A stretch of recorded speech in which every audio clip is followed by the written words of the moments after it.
To maintain the optimum performance of your sterilizer, maintenance schedules need to be followed explicitly. First, you need to have a copy of the manufacturer's instruction manual for each of your sterilizer models. The manufacturer usually has daily, weekly, and often quarterly procedures for maintaining the sterilizer. Tasks generally include inspection of gaskets, checking the chamber strainer, cleaning the chamber, and maintaining the casing. Periodic preventative maintenance schedules, which the manufacturer or the biomed department usually carries out, also exist. Lack of following maintenance schedules can affect your sterilization cycles and land you in hot water with the Centers for Medicare and Medicaid Services, CMS. General maintenance/testing. Daily maintenance keeps your sterilizer functioning properly and helps to eliminate failed cycles. Clogged strainers can cause issues with air removal from the chamber, which can cause wet packs and failed integrators.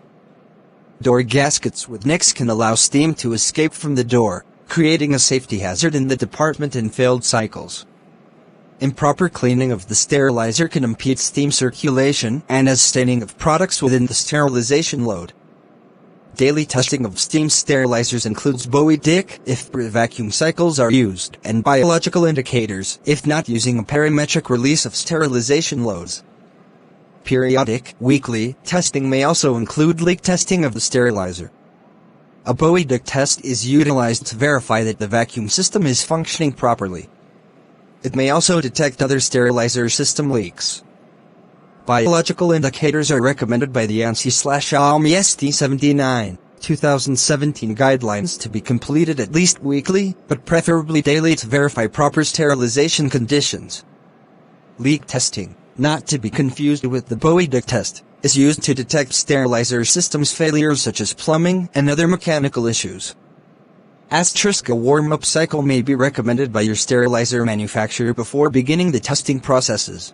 Preventative maintenance. Routine inspections and maintenance of sterilizers are designed to prevent sterilizer failures by replacing parts before they fail. Sterilizers need periodic calibration to keep them operating correctly. The optional use of IT connectivity that allows for offset monitoring of your reprocessing equipment helps detect small changes in your equipment functions. Early detection can help get a maintenance representative to your site earlier than planned and help reduce failures. Major repairs. Occasionally, sterilizers fail and need major repairs.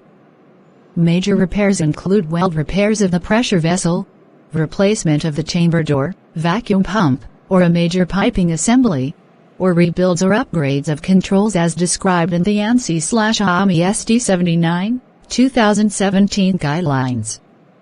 Major repairs require additional testing protocols.